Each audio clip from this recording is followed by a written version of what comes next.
This is Bob Rotruck reporting from the XL Center in Hartford, and today it is the Adirondack Phantoms against the Connecticut Whale for the first time this year. But we're going to be seeing these division rivals a little bit before the end of the season is done. Actually, the first of 6 on the season, and this is the beginning of back-to-back games against the Connecticut Whale, who will be coming to the Glens Falls Civic Center tomorrow night at 7.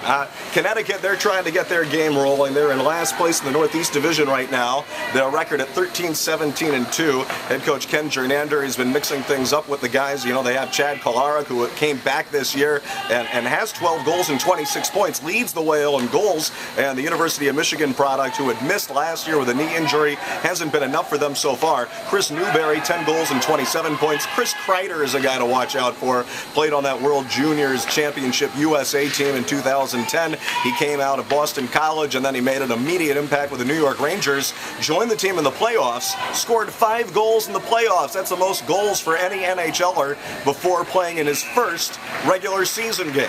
The Adirondack Phantoms, well, they're, I wouldn't call it a state of turmoil, but they are mixing things up a little bit, out of necessity, really, more than anything else. Matt Conan injured himself in practice earlier this week.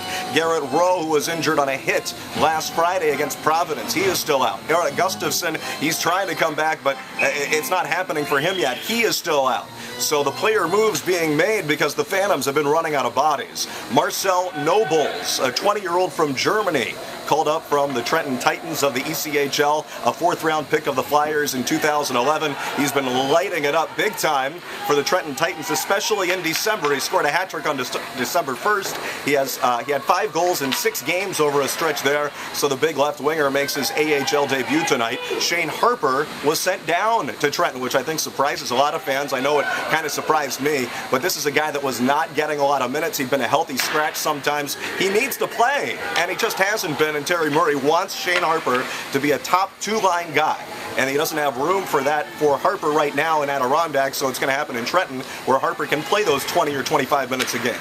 Now back to the new guys with the Phantoms because of those injuries that they kind of keep on piling up. Ian Slater, he is a rookie center out of Western Michigan University, has 7 goals and 10 points so far this season, and he'll be making his AHL debut, and head coach Terry Murray says, yeah, he wants to throw him into the fire as well. This is a guy who was a captain of his Western Michigan University team, and a guy that we know fairly well, Blake Kessel, out of Verona, Wisconsin, near Madison, University of New Hampshire product. He played all of last year with Adirondack. This year, because of the chain effect of all the guys getting bumped down from the lockout, Kessel has been in Trenton all this time, and he's actually been doing quite well. He has 4 goals and 11 assists for 15 points in 31 games. That's some pretty good production for a blue liner. And for the second-year pro, Blake Kessel, the younger brother of the Toronto Maple Leafs standout Phil Kessel, Blake gets to go here. Of course, we have all the great tradition here in this building of the old Hartford Whalers, and Terry Murray, he has been here plenty of times with some classic and terrific Flyers versus Hartford Whalers games back in the day. Then they became the Hartford Wolfpack, and now for the last couple of seasons, having changed their name to the Connecticut Whale and tapping into that old history, that nostalgia that they have, and I mean, they really still very much live that Hartford Whalers NHL nostalgia, and you can hardly blame them. Of course, the other big news today, well, here comes the song. The brass bonanza for the Connecticut Whale song. The big news today, the Phantoms, they have extended their lease. They're going to be staying in Glens Falls for another year. It's official. Hey, everybody, tune in. Adirondack Phantoms on the air tonight at 6:30 on Q101.7.